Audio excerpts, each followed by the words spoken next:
पूर्णमेवावशिष्यते। ॐ शान्ति शान्ति शान्ति। शङ्कराचार्यं केशवं बादरायणं सूत्रभाष्यकृतौ वन्दे भगवन्तौ। ईश्वरो गुरुरात्मेति मूर्तिभेदविभागिने व्योमवद्व्याप्तदेहाय दक्षिणामूर्तये नमः। ॐ शान्ति शान्ति शान्ति।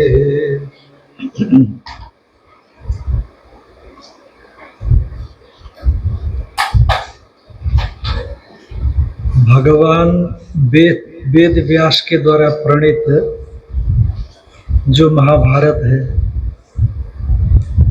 महाभारत से ही भगवत श्रीमद् भगवद गीता ली गई है।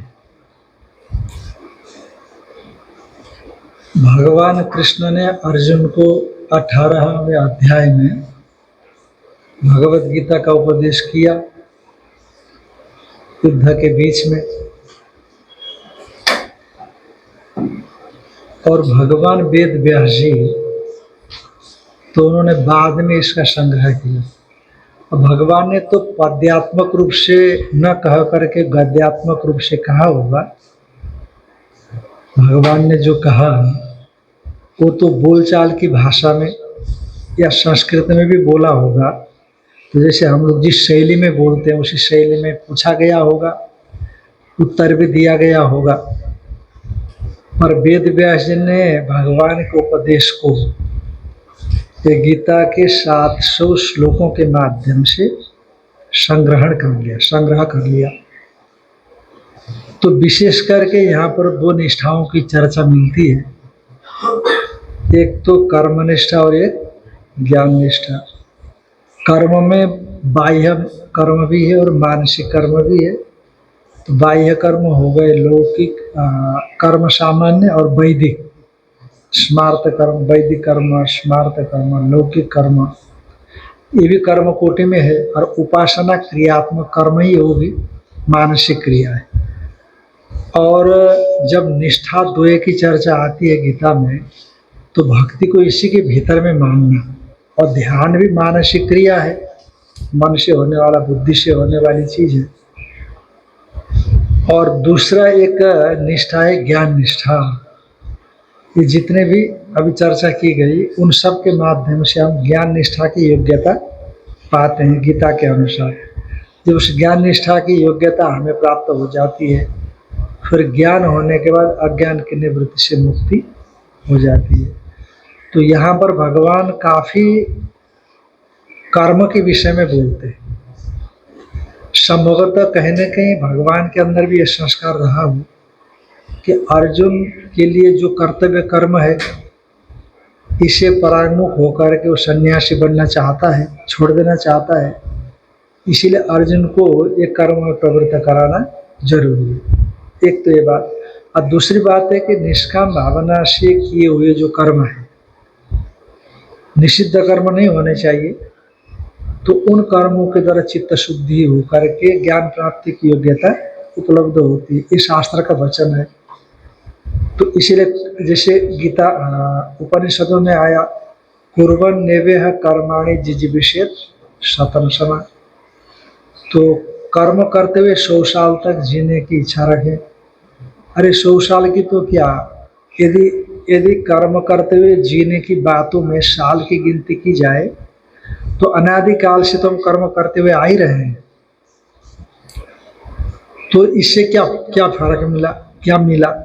जन्म और मरण का चक्र तो छूटा नहीं है। और सामान्य रूप से सुख दुख बल्कि दुख ही ज्यादा मिलता है।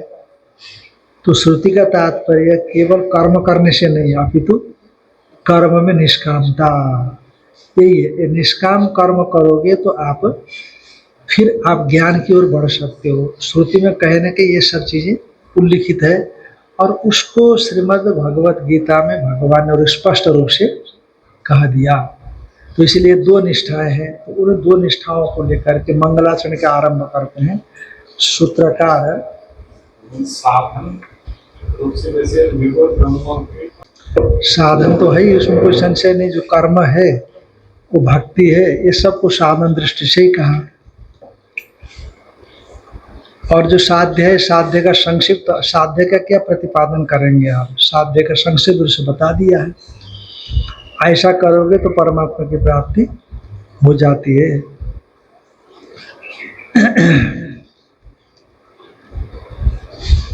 सर्वकर्माणि मनसा संन्यास्यास्ते सुखम वशी नवद्वारे पुरे देहि नैव कुर्वन्न कारयन्।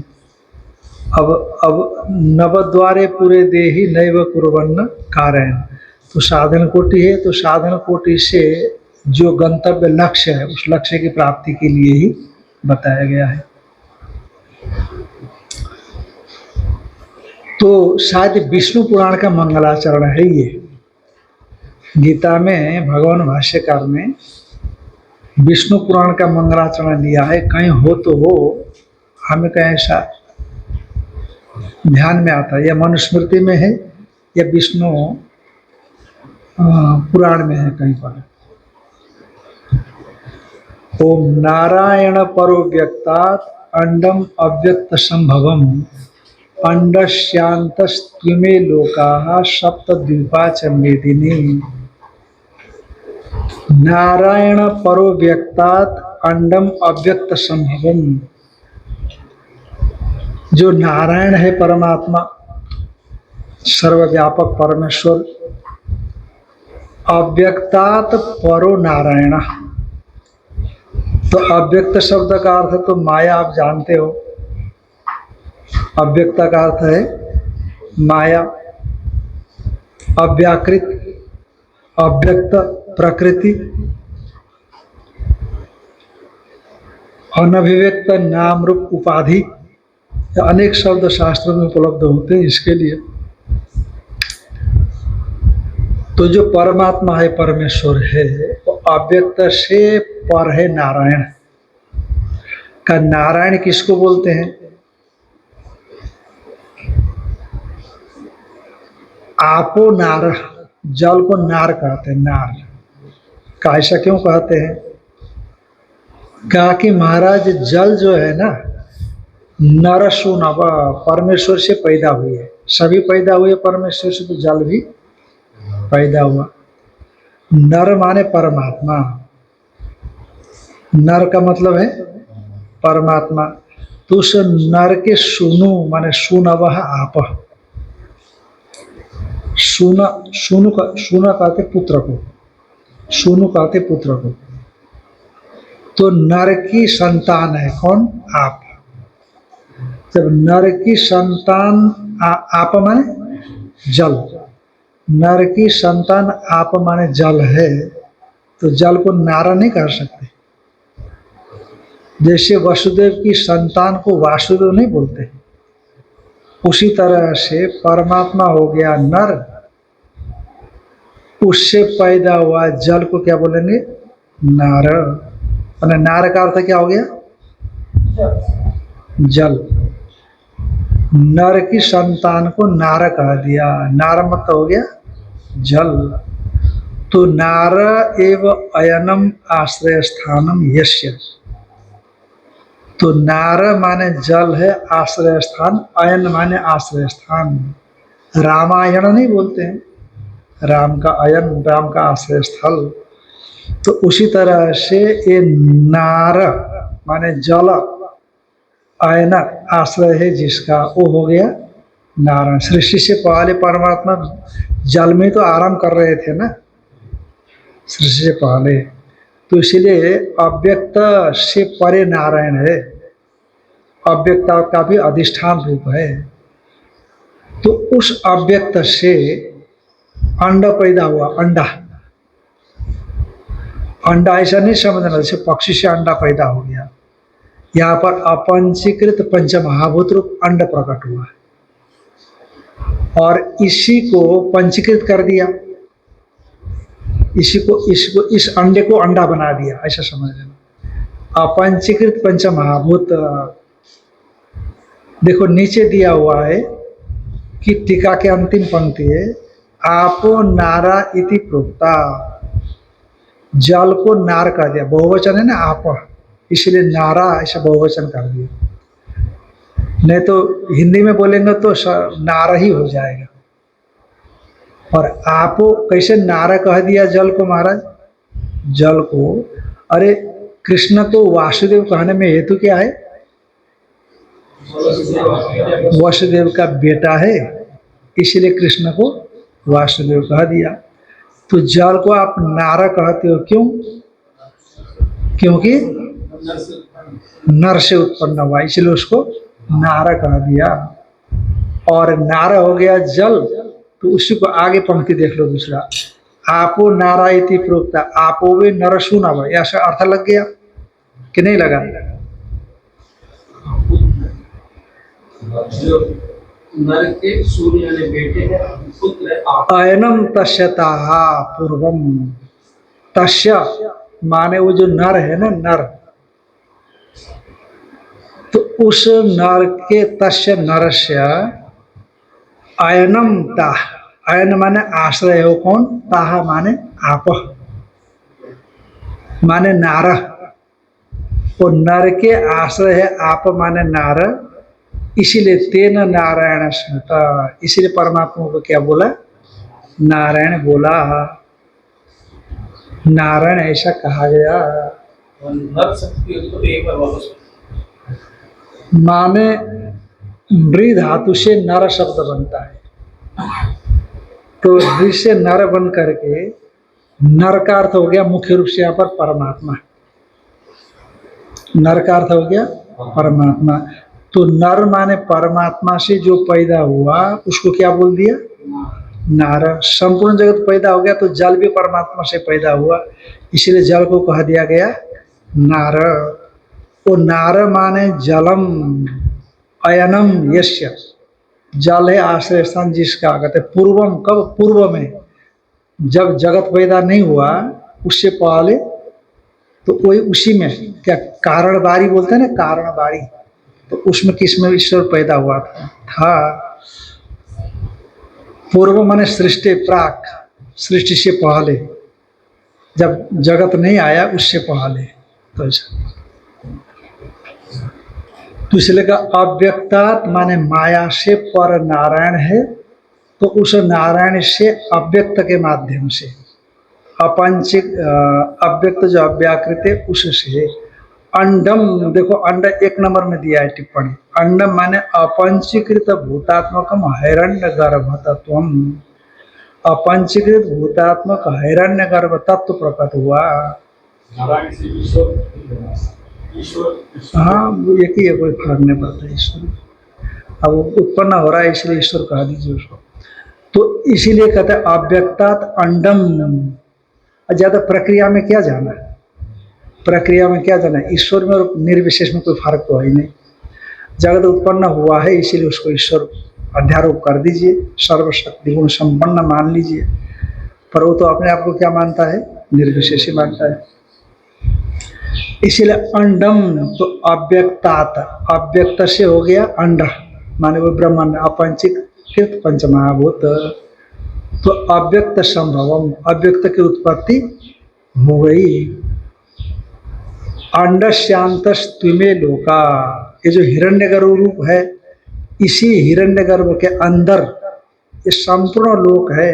अपंचीकृत पंच महाभूत है, तो यही पंचीकृत होकर के, जैसे कोई कहे कि मिट्टी में ही संभावित जितने भी घड़े हैं वो सब किस में है? मिट्टी में है, ये कहा जाए जैसा, उसी तरह से हिरण्यगर्भ रूप जो अपंचीकृत पंच महाभूत अभिमानी, उसके भीतर में ये जितने भी बाहर के लोग हैं, वो बाहर के लोग इसी में है।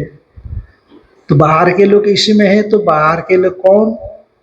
कहते सप्त द्वीपाच मेदिनी, 7 द्वीप जो मानते हैं, जम्बू है, प्लक्ष है, शाल्मली है, कुश है, क्रौंच है, शाक है, पुष्कर है, ये सप्त द्वीप ये संपूर्ण उसी अंडे के भीतर में है, उसी हिरण्यगर्भ के भीतर में है। और वो हिरण्यगर्भ भी परमात्मा के, ईश्वर के अंतर्गत है कि नहीं। अब प्रक्रिया में आप कह सकते हो ईश्वर भी परमात्मा में कल्पित है, ईश्वर को भी कल्पित मानते हैं ना। जैसे आपने गार्गी ब्राह्मण में सुना कि ये संपूर्ण प्रपंच कहाँ ओतप्रोत है, कहते सूत्र में ओतप्रोत है।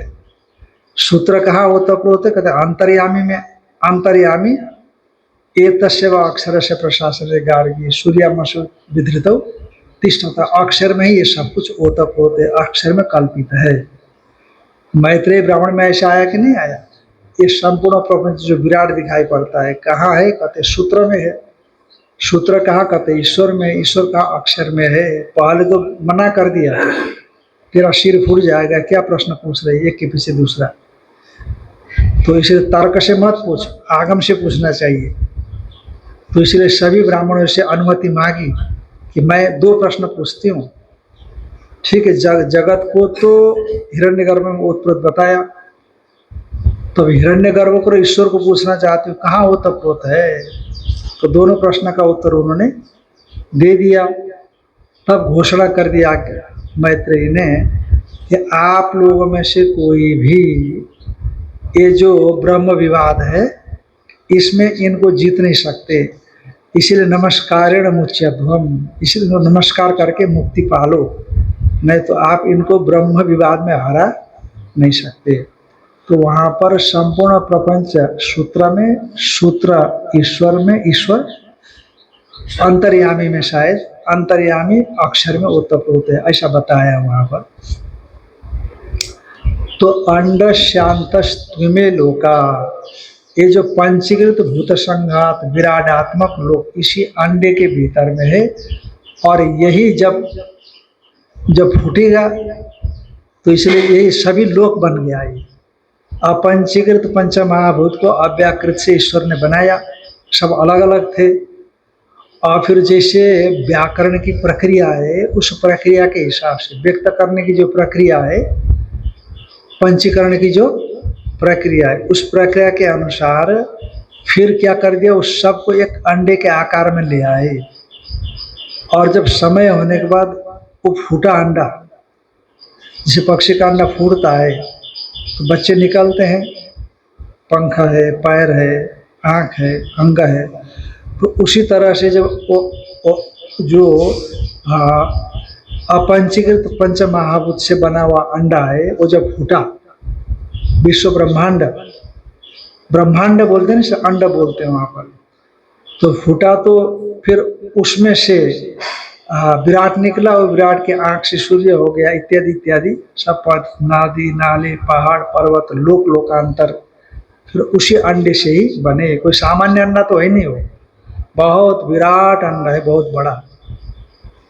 और जिसमें जम्बू प्लक्ष शालमली कोश क्रौंच शाक पुष्कर ये सप्त द्वीप है, और सप्त महासमुद्र भी इसी के भीतर में है। ऐसा विशिष्ट अंडा है वो। स भगवान, जो भगवान है,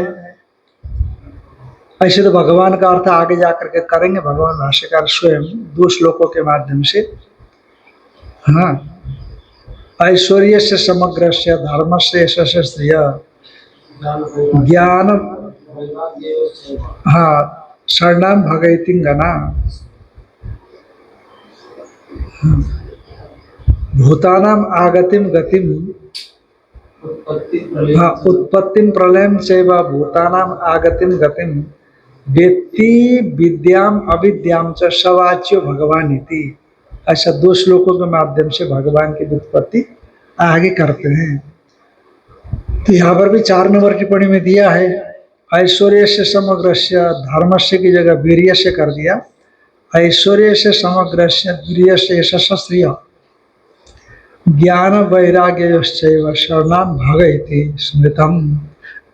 तो इसको समग्र को सभी के साथ ले लेना, समग्र ऐश्वर्य, समग्र वीर्य माने धर्म, समग्र यश, समग्र स्त्री, समग्र ज्ञान, समग्र वैराग्य जिसमें हो इन सब को भग कहा जाता है। इन सब को क्या कहा जाता है? भग माने ऐश्वर्यादि। तो वो जिसमें हो उसको भगवान कहा जाता है।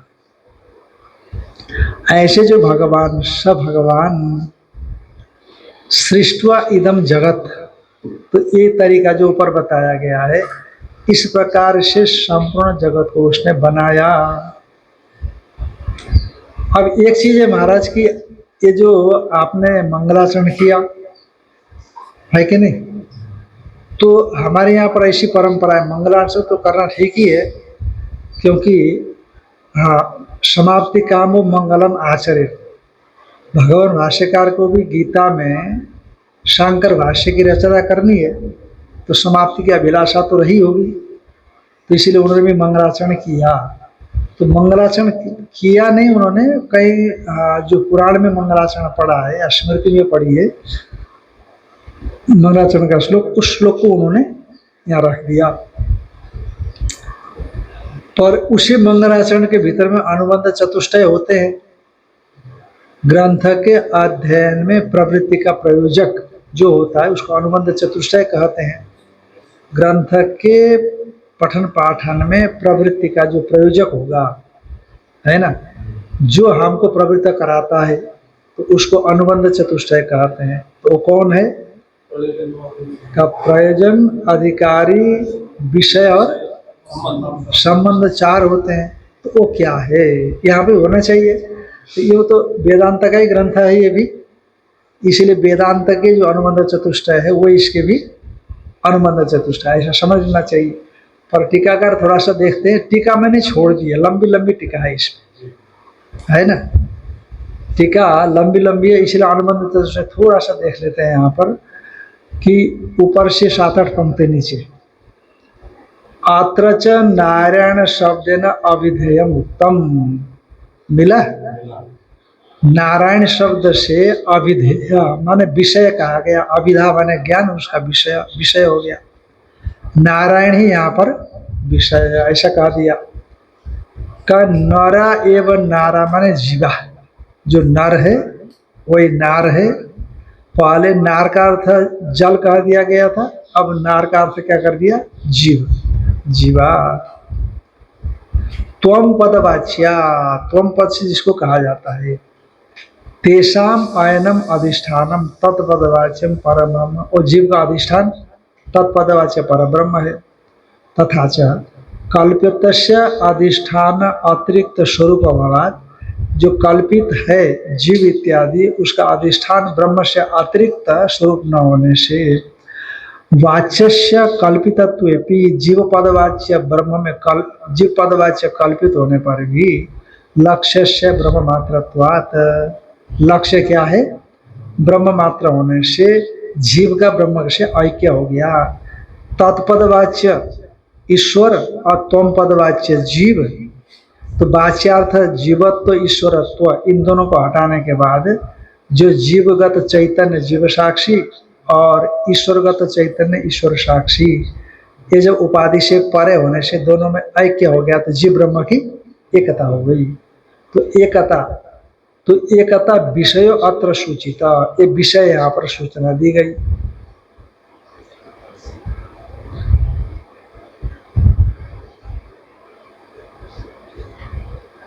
तेन अर्थात विषय विषयी भाव, अर्थात विषय विषयी भाव संबंधों भी ध्वनिता, विषय विषयी भाव संबंध हो गया, विषय हो गया ब्रह्म, विषय हो गया अभेद, है कि नहीं?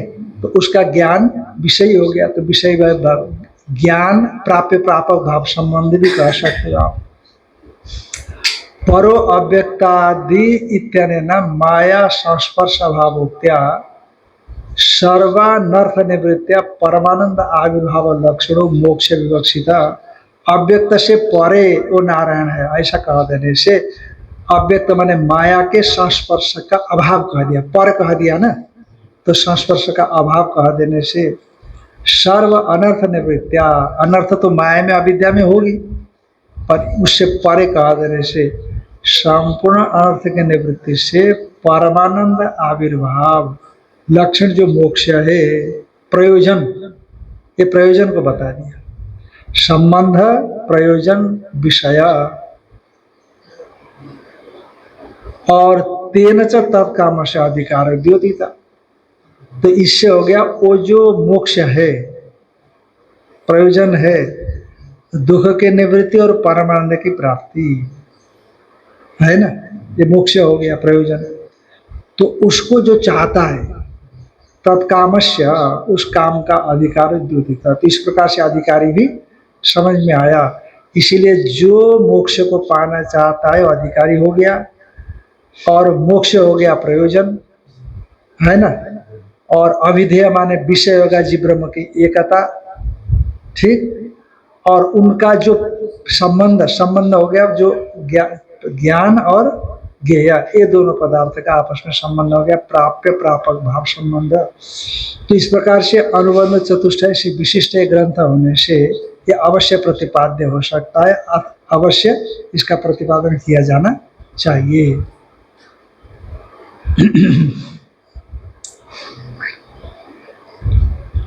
स भगवान सृष्टवा इदम जगत, तो वो भगवान ने इस जगत को बनाया इस प्रकार से, जैसे पहले कहा था, वो पंचीकरण की प्रक्रिया यहाँ ले आना।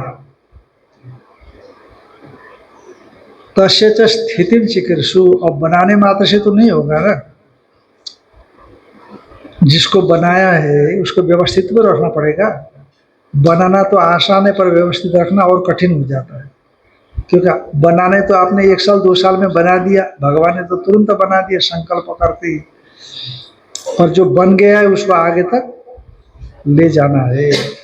तो इसलिए तस्य च स्थितिं चिकीर्षु, उसको यथावत बनाए रखने के लिए, पालन करने के लिए, पालन करने की इच्छा वाले जो भगवान है उन्होंने मरीच्यादीन, जो मरीचि है, मरीचि, पुलस्त्य, पुलह, क्रतु, भृगु, अंगिरा, वशिष्ठ इत्यादि सप्त ऋषियों को बनाया, प्रजापतियों को बनाया। मरीच्यादीन अग्रे सृष्टवा, पहले आरंभ में ही मरीच्यादियों को बनाया, मरीचि इत्यादि को उत्पन्न किया। मरीच्यादि कौन है? मरीच्यादि पुलस्त्य है, पुलह है, क्रतु है, मरीचि है ना। तो वशिष्ठ जी इत्यादि इत्यादि है, पर यह दिया नहीं शायद मरीच्यादि, भागवत में आता है मरीच्यादि का। तो सृष्ट प्रजापति, इन सबको बनाया भगवान ने, प्रजापति हिरण्यगर्भ ने बनाया, और बनाने के बाद उनको ज्ञान तो होना पड़ेगा ना। इसीलिए प्रवृत्ति लक्षणम धर्मम ग्रहायामास वेदोक्तम, प्रवृत्ति लक्षण जो धर्म है उसका बोध कराया, जो वेदोक्तम, यानी वेद ने जिसको बताया, वेद के कर्मकांड भाग ने जिसको बताया, उस कर्मकांड भाग से संबद्ध जो जानकारी है वो जानकारी उनको कराया, ब्रह्मा जी ने जानकारी कराई। तत्व अन्यांश, और ये जो मरीचि इत्यादि थे उनसे भिन्न दूसरे भी उनकी संतान थी कि नहीं। सनक सनंदनादिन, सनक, सनातन, सनंदन, सनत कुमार, ये 4 भाई हैं। और इन लोगों को अन्यांश सनक सनंदनादिन उत्पाद्य, मानसिक सृष्टि के रूप में उनकी उत्पत्ति करके, तो उन लोगों को निवृत्ति लक्षणम धर्मम, जो निवृत्ति लक्षण धर्म है, जो ज्ञान वैराग्य लक्षण है, वो भी धर्म है पर ज्ञान वैराग्य लक्षण से लक्षित है, जिसमें ज्ञान और वैराग्य प्रवृत्ति नहीं है, यज्ञादि स्वाश्वा इत्यादि नहीं है। ज्ञान वैराग्य लक्षणम ग्रहायामास, उसका बोध उनको भी कराया, मैंने 2 प्रकार के धर्म कराया, एक प्रवृत्ति लक्षण वेदोक्त धर्म कर्मकांडात्मक, एक निवृत्ति लक्षण वेदोक्त धर्म जो कर्मकांड ज्ञान वैराग्य लक्षण, उसका बोध कराया भिन्नाधिकारियों के लिए। सृष्टि का आरंभ है तो सबको एक ही ढारे में नहीं नचाया। तो मरीचि देखा जो जो पूर्व कल्प में बड़े बड़े बड़े बड़े पद वाले बन करके कुछ करना चाहते थे, उनको प्रजापति बना दिया। और फिर आप करो आगे प्रवृत्ति लक्षण धर्म का पालन करो। और जो पूर्व जन्म में विरक्त प्रकृति के थे, ज्ञान के करीब हो गए थे पर ज्ञान हुआ नहीं था, महाप्रलय आ गया, उनको निवृत्ति लक्षण धर्म पैदा, शुरू में ही उनको पैदा किया, निवृत्ति लक्षण धर्म ने उनको शिक्षित किया। ऐसा हो गया। और निवृत्ति रूप धर्म क्या है भाई? का निवृत्ति लक्षण जो धर्म है, वो निवृत्ति लक्षण धर्म शम है, दम है, तितिक्षा है, श्रद्धा है, समाधान है, श्रवण मन ध्यासन है, ये निवृत्ति लक्षण धर्म है। तो उनका बोध कराया। ज्ञान है, वैराग्य है, तो विवेक है, इसका सब समझ लेना चाहिए।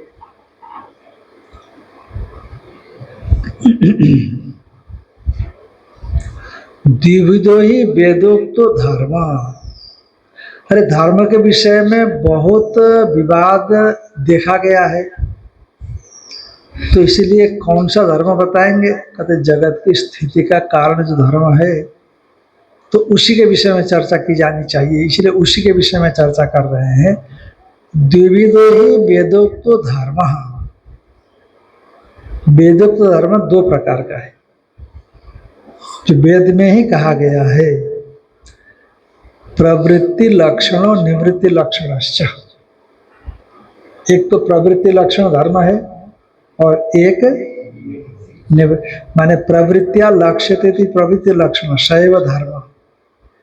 प्रवृत्ति से लक्षित जो धर्म है, एक यागादि ये प्रवृत्ति है, और निवृत्तिया लक्ष्यते यह धर्म सम है, दम है, उपरति तितिक्षा श्रद्धा समाधान, वो निवृत्ति लक्षण ज्ञान वैराग्य धर्म हो गया। तो ये दो प्रकार के धर्म हो गए। जो प्रवृत्ति लक्षण धर्म है, वो जो लोकांतर को प्राप्त करना चाहता है, बड़े बड़े पदों को प्राप्त करना चाहे, अभ्युदय चाहता है, उसके लिए प्रवृत्ति लक्षण धर्म है। साक्षात तो अभ्युदय का हेतु है, बड़े बड़े पद पाने में हेतु है। जैसे आपने मंथ कर्म किया कि नहीं, बृहदारण्य के अंतिम में आया कि नहीं मंथ कर्म। यदि आप महत्व को प्राप्त करना चाहते हो, प्राणोपासक होकर के मंथ कर्म करना अधिकृत अधिकार है वो भी। जैसे असतोमा सद्गमय, तमसोमा ज्योतिर्गमय, मृत्युर्मा अमृतम गमय, ये प्राणोपासक के जप के लिए अभ्यारोह जप बताया। ये आप भी करेंगे तो अब ठीक है, करिए, कोई बात नहीं। पर जो प्राणोपासक होकर इसका जप करता है तो विशिष्ट फल होता है। उसी तरह से प्राणोपासक मंत्र कर्म करेगा तो महत्व को प्राप्त करेगा। तो ऐसा वहां पर आया था। तो इसलिए प्रवृत्ति लक्षण धर्म है, अभ्युदय के लिए है, माने परमात्मा की प्राप्ति से इतर जो लोकांतर बड़े बड़े पदों की प्राप्ति, ये अभ्युदय है। ये इसके प्राप्ति के लिए साक्षात अभ्युदय का कारण है वो।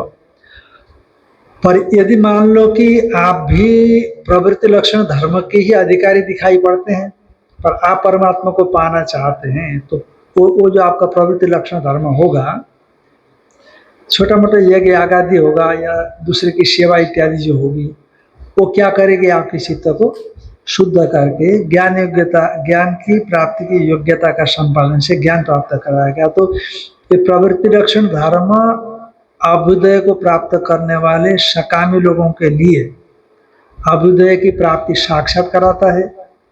और ये निवृत्ति लक्षण जो धर्म है, प्रवृत्ति लक्षण जो धर्म है, वो जो मोक्ष कामी है, मोक्ष कामी के लिए वह परंपरा से चित्त शुद्धि के माध्यम से ज्ञान प्राप्ति के द्वारा परमात्मा की प्राप्ति कराएगा।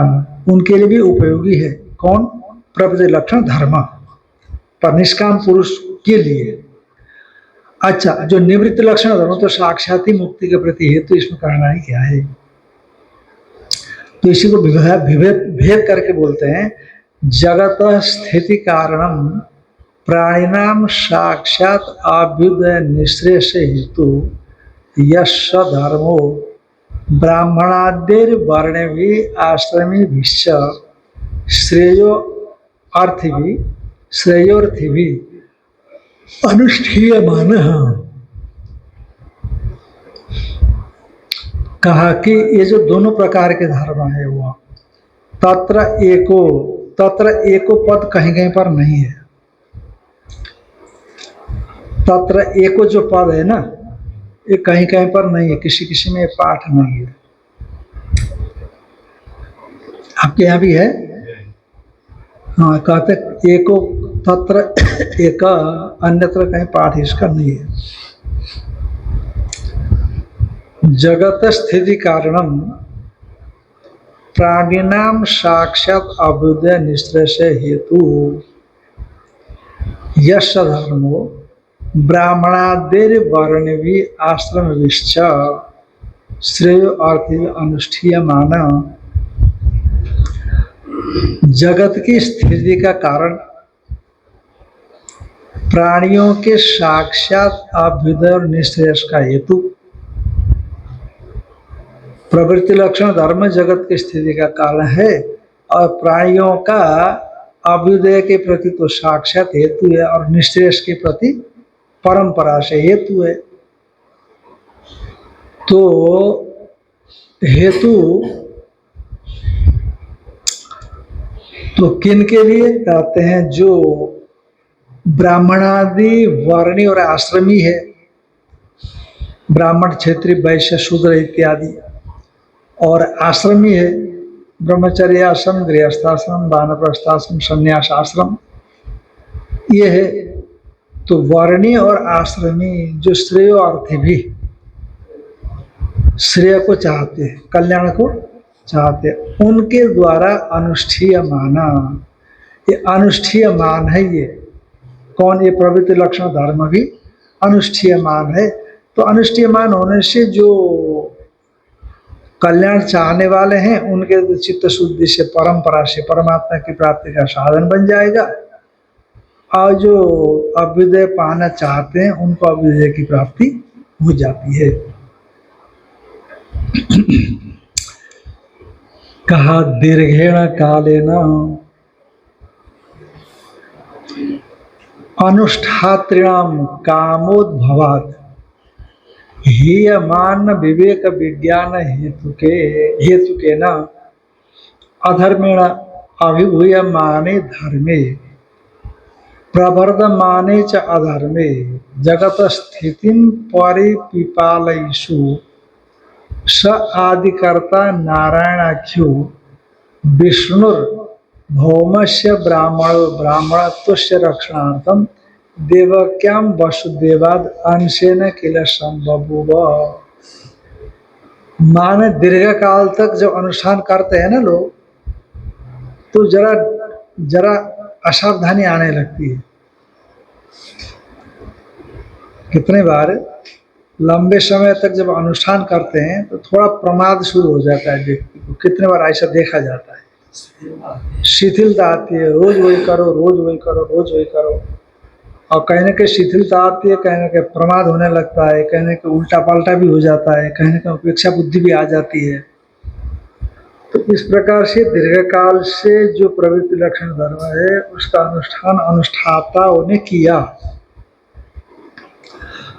और बीच में क्या हो गया कि लंबे समय होने के बाद लोगों के अंदर में भी काम क्रोध ईर्ष्या राग द्वेष ये भी पनपने लग जाते हैं। जैसे पहले के लोगों में इतना ज़्यादा नहीं होता था जितने कि आज के लोगों में।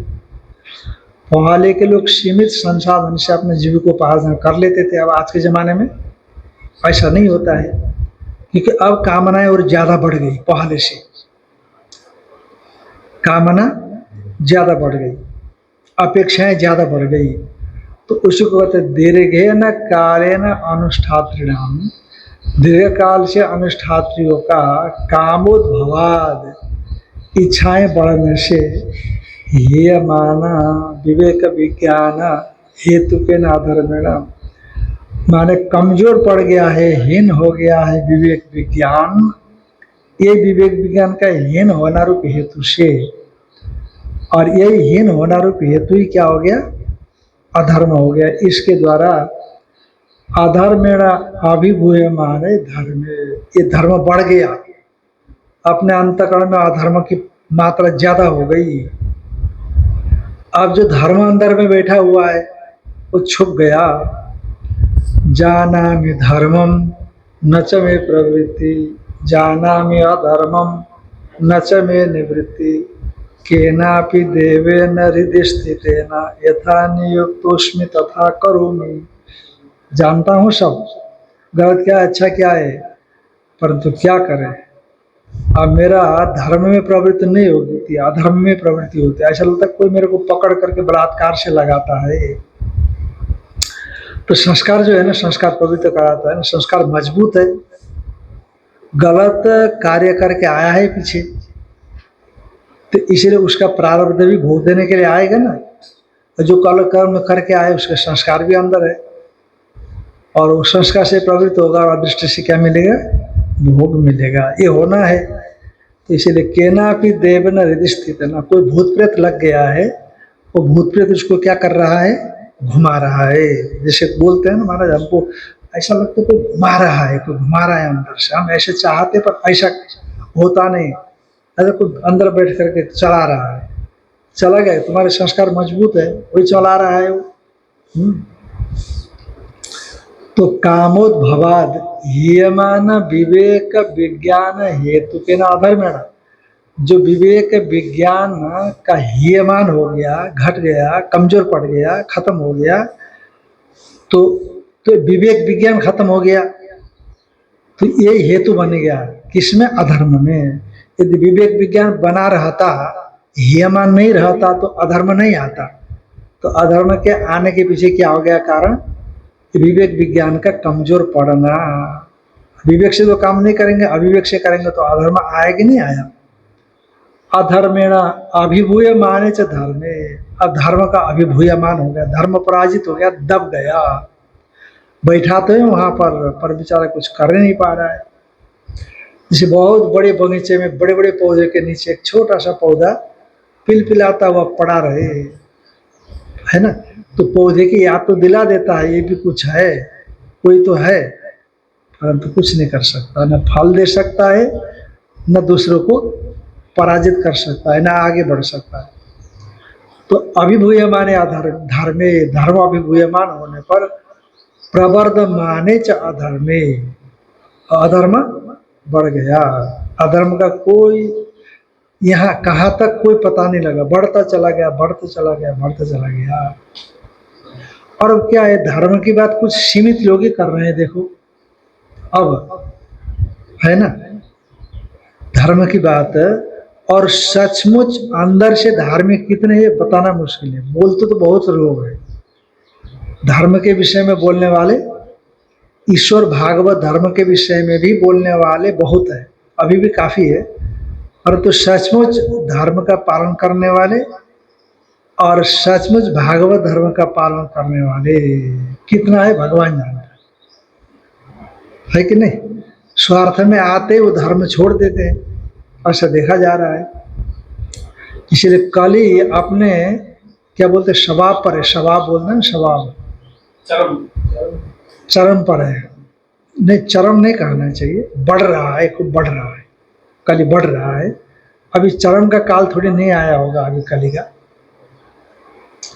तो इसलिए प्रवर्त माने च अधर्मे, और अधर्म क्या हो गया, बढ़ गया।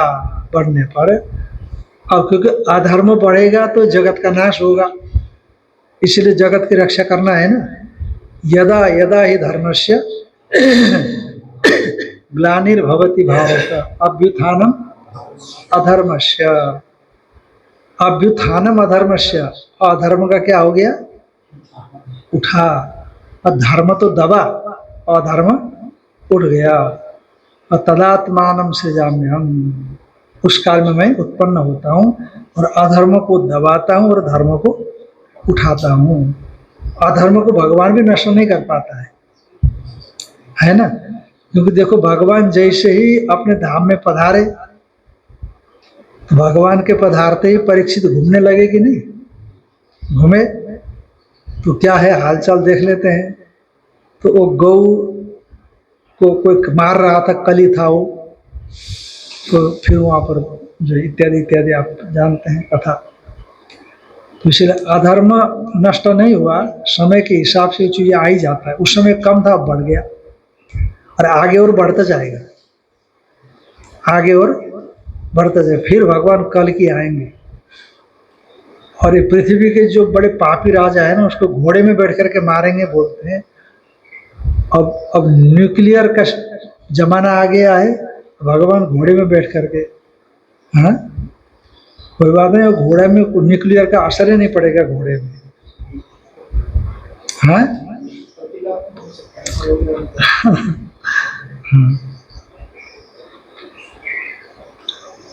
प्रवर्ध माने च अधर्मे, अधर्म के बढ़ जाने पर जगत स्थिति परिपिपाल ईशु, जगत की स्थिति को पुनः पुनः अर्थ में यंगलुक हो गया। यंगलुक है ना, कौन सा सूत्र है, क्रिया सम विहारे यंग, और उसके बाद यंगलुक प्रक्रिया आती है।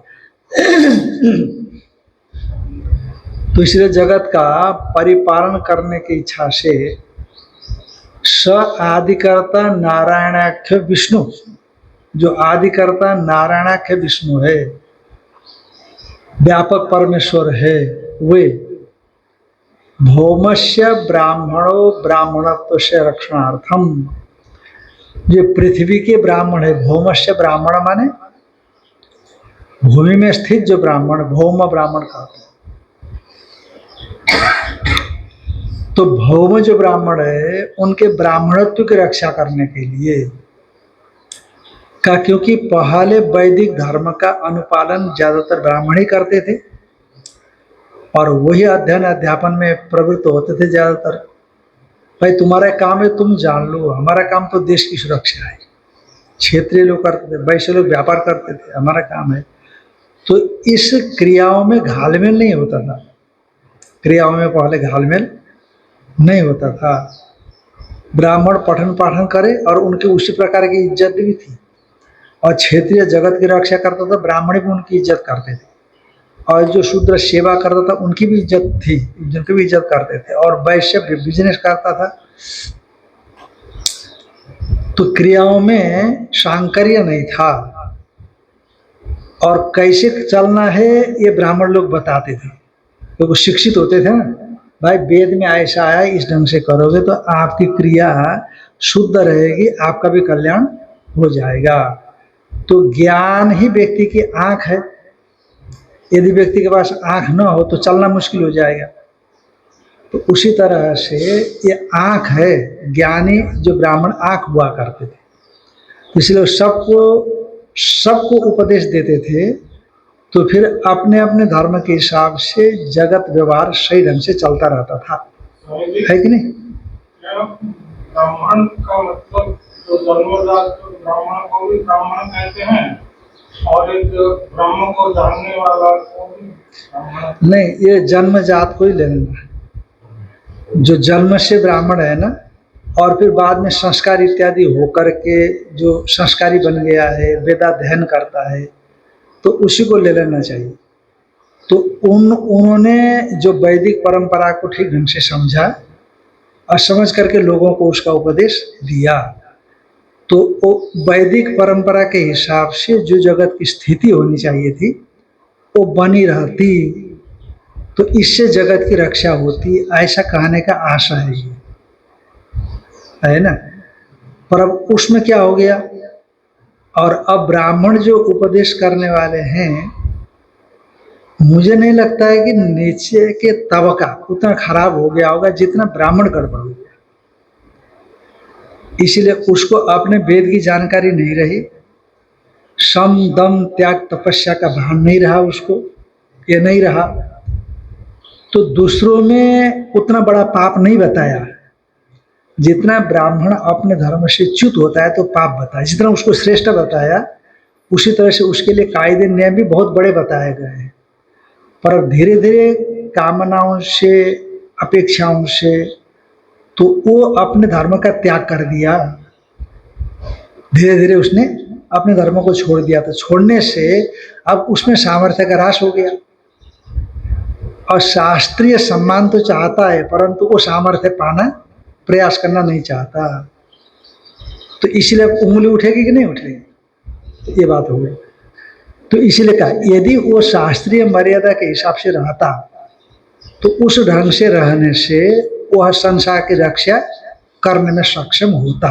ये कहने का मतलब आदिकर्ता नारायणाक्ष विष्णु भौमस्य ब्रह्मणो ब्राह्मणत्व से रक्षणार्थम, ब्राह्मणत्व की रक्षा करने के लिए देवक्याम वसुदेवाद अंशेना, देवकी में वसुदेव से देवकी में अंशावतार हुए, अंशेन कहते हैं, हाँ? स्वेच्छा निर्मित मायामय स्वरूप से किल संभव हुआ ब्राह्मणत्व से रक्षण न रक्षित सद वैदिक धर्म, ब्राह्मणत्व की रक्षा करने से वैदिक धर्म की रक्षा होगी। तद अधीनत्वाद वर्णाश्रम भेदानाम, उसी के अधीन वर्णाश्रम भेद इत्यादि होते हैं। ओम पूर्णमदः पूर्णमिदं पूर्णात् पूर्णमुदच्यते पूर्णस्य पूर्णमादाय पूर्णमेवावशिष्यते। ओम शांति शांति शांति। शंकरं शंकराचार्यं केशवं बादरायणं सूत्रभाष्यकृतौ वन्दे भगवन्तौ ईश्वरो गुरुरात्मेति मूर्तिभेदविभागिने व्योमवद्व्याप्तदेहाय दक्षिणामूर्तये नमः। ओम शांति शांति शांति।